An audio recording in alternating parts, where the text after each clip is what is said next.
欢迎收看神秘文怪事，大家好，我是团长。没有订阅的朋友，请按下订阅按钮，谢谢大家。加入我们优秀神秘文怪事团，拜托大家用力按下订阅，拜托大家。大家可留言告诉我。各位优秀神秘文怪事团团员，大家好，感谢团员新进团员耐心等待，再次感谢所有团员支持本频道。影片中英语翻译中文不容易。本频道制作不容易，拜托大家帮忙加入。我上一集影片讲到，2025 CIA 震撼档案，苏联士兵被石化金星外星人，竟暗中控制人类。没有看过新朋友，我建议先看上一集。我把上一集影片放在说明栏。今天让我带你们进入今天的故事吧。你相信世界上有圣诞老人吗？或多久后才相信？原来圣诞老人跟礼物都是爸爸妈妈给的。接下来我要讲的，可能又会颠覆你的想象。我们看到的和蔼的圣诞老人，其实是被塑造出来的，在古老的欧洲传说，他的真面目是所有孩子的噩梦。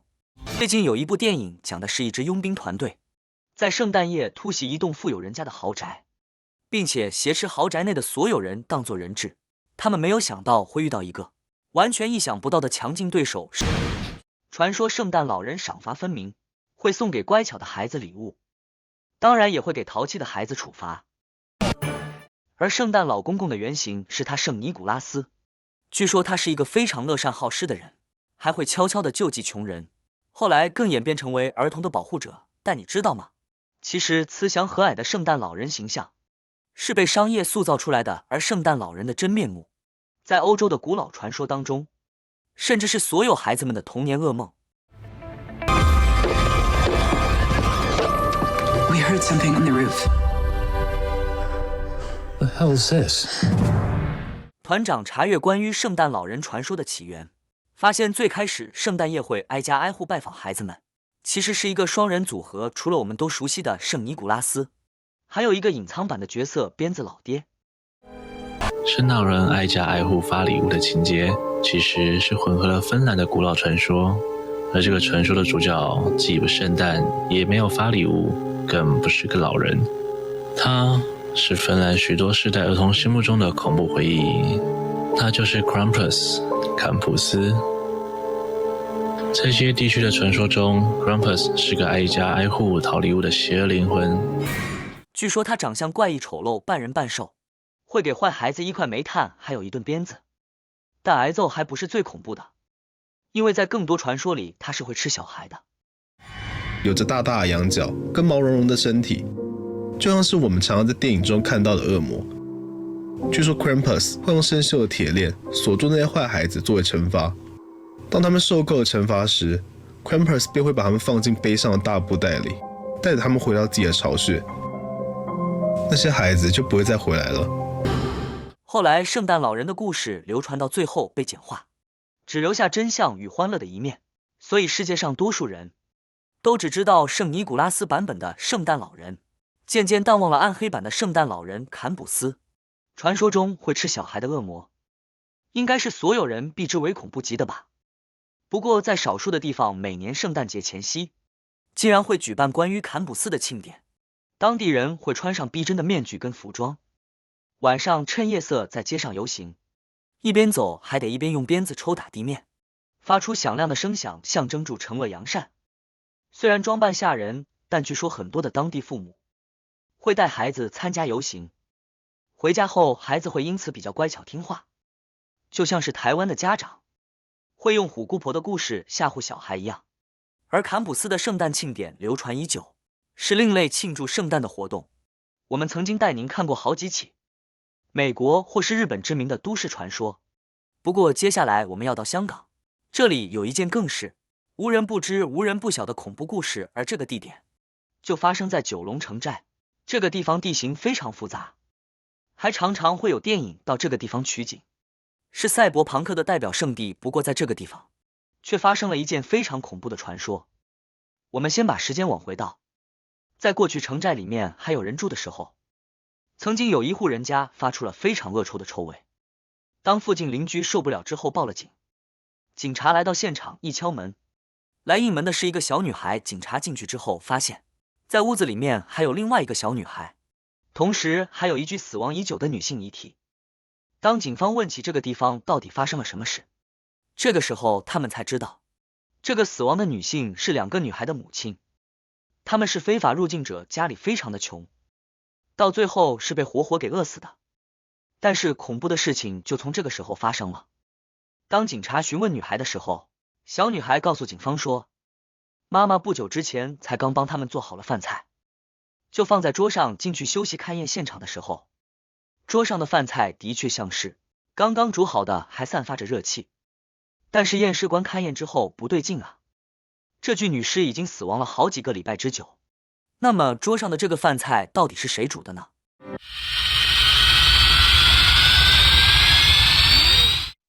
全世界各地都有都市传说，尤其是美国和日本，像是裂嘴女或瘦长人常常会被改编成恐怖影视作品。但在香港也有个可以说无人不知无人不晓的都市传说，鬼妈妈煮饭事件。要还原整个过程，就必须先把时间倒回1847年的香港九龙城寨。1847年由清政府建造的九龙城城寨，官方叫法是九龙城寨，占的大约是70亩，就位于现在的太子道东一带。但当时的香港被英国殖民，于是派兵把清赶走，夺下了城寨。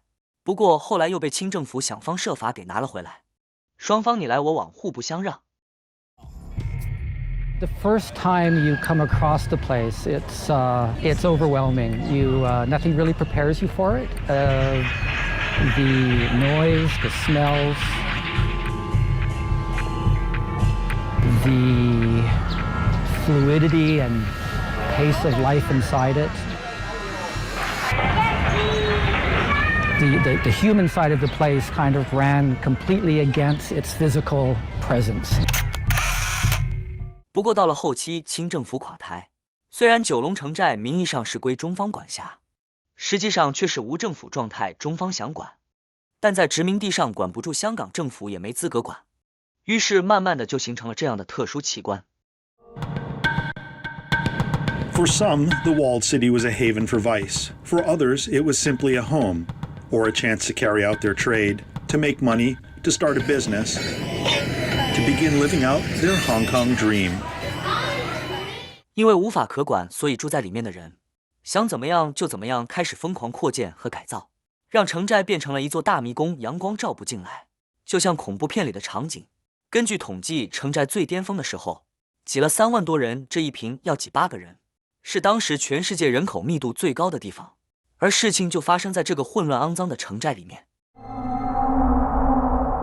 当初九龙寨城靠近九龙湾，不少民众以渔业为生，但是一到旺季，总有供过于求的情况发生，不少死鱼烂鱼就会被送到九龙寨城加工成鱼蛋，所以在夏天，寨城里总是散发出一股死鱼死老鼠交织的恶臭。在80年代初期，城寨里的一户住家突然传出一阵恶臭，不过附近的人都不以为意，毕竟这里环境本身就很恶劣，有异味也是稀松平常。不过之后味道越来越重，附近的住户只好报警，警察敲了敲门。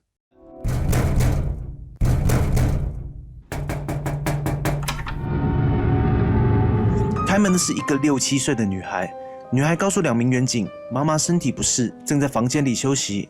老员警隔着铁门往里一瞥，小小的房间里还有另外1名小女孩正在屋内做功课，而房间的角落有一个黑色的物体，定睛一看，俨然是一具死去多时的女性尸体。2个女孩就像无视房间里的遗体一样，自然的过生活，让警方觉得不可思议。经过调查后发现，原来死者是这2个女孩的母亲，一家人是非法入境者，爸爸早就抛弃妻女跑了。悲惨的身世让警方不由得鼻酸。但接下来诡异的事情发生了。2名员警进屋后，发现厨房竟然有一锅才刚包好的腊肠饭。员警在桌上看到一碗热腾腾还冒着蒸汽的腊肠饭，一看就是刚刚做好的，但是谁做的呢？会是附近的好心邻居吗？但既然看到遗体，怎么不报警呢？一问2个女孩说是妈妈做的，这就怪了。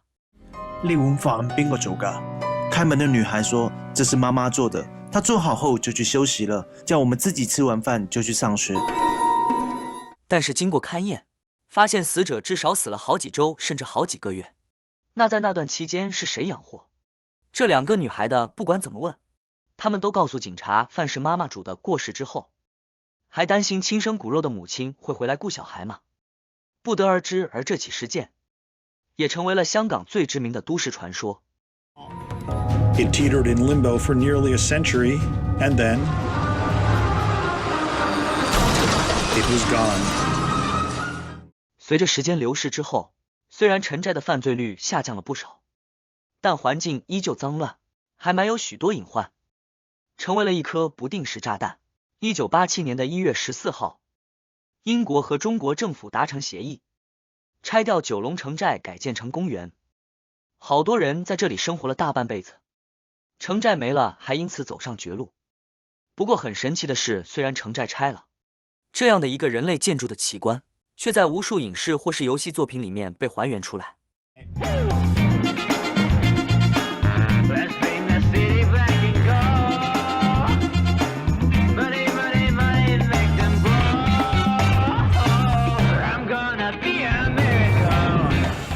在许多新科幻浪潮、赛博朋克的电影里，常出现类似九龙城寨的场景。曾经那个3不管地带的九龙城寨，最后成了公园。虽然有许多欧美人士和文史工作者觉得可惜，但终究还是消失了。